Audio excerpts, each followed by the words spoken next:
One of the things that I always thought about when I was writing the series is, where did these girls meet? How did they meet? And it's fun to see who they were, because just as the series evolved from a TV series into a movie and now into a sequel, these girls evolved. They weren't always Cosmo-sipping, Manolo-wearing stylists, and so it's fun to see where everybody starts. And so we went a little bit back in the past to see how these girls evolved to who they are now. The movie starts with Carrie dressed, you know, in a flash dance outfit like we all were victims of wearing at one point or another. It's a great way of us illustrating the introduction of the characters to one another in the 80s. For me, it was super easy, because Charlotte was a preppy, not that far away from Charlotte now. So I was a little relieved I didn't have to wear some scary 80s hair wig thing.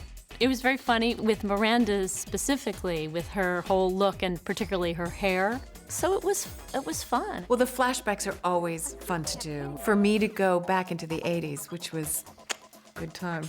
And I felt on every level the look was outrageous and fun. Really what it is in many ways is just an opportunity to see these characters in clothing from previous decades. And, you know, disastrous choices. So we want it to be a hoot. Heightened? Yes, why not? That's what this show is about. It's about enjoying those guilty pleasures.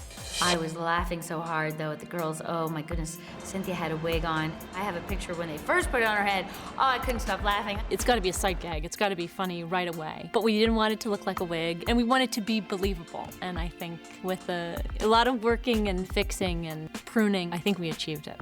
When we were shooting the scene of my flashback, I had the outfit all, and the hair and the makeup was fabulous. And then I said to the prop gal, "Do you have a Walkman?" She dug out this Walkman, which I attached to my belt. Whenever I looked down at it, I had all these flashbacks of going, you know, back and forth to the set on Mannequin and Porky's, and that was the original iPod. So it's, you know, it was really fun to put all of that together and remember very specific times where that was part of my kit, you know.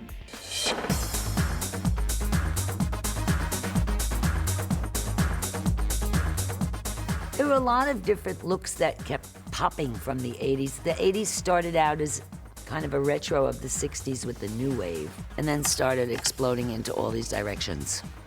You know, it was living. It wasn't conservative the way it is now.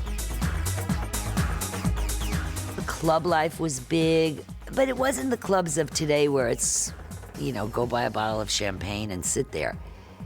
There were small clubs, independent clubs, big clubs, all kinds of clubs. So that was part of the 80s life. Hair color, wigs. It was kind of dress up and party.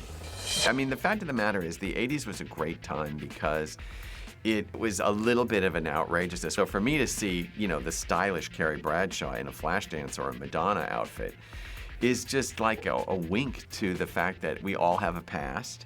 And look, remember when you had that bad haircut, all you Mirandas out there, and Samantha with this sort of white snake, heavy metal look. Then you have sweet Charlotte Preppy. She changed the least. And then Carrie, who's just grabbing any big moment or trend that she can before she eventually found her own style.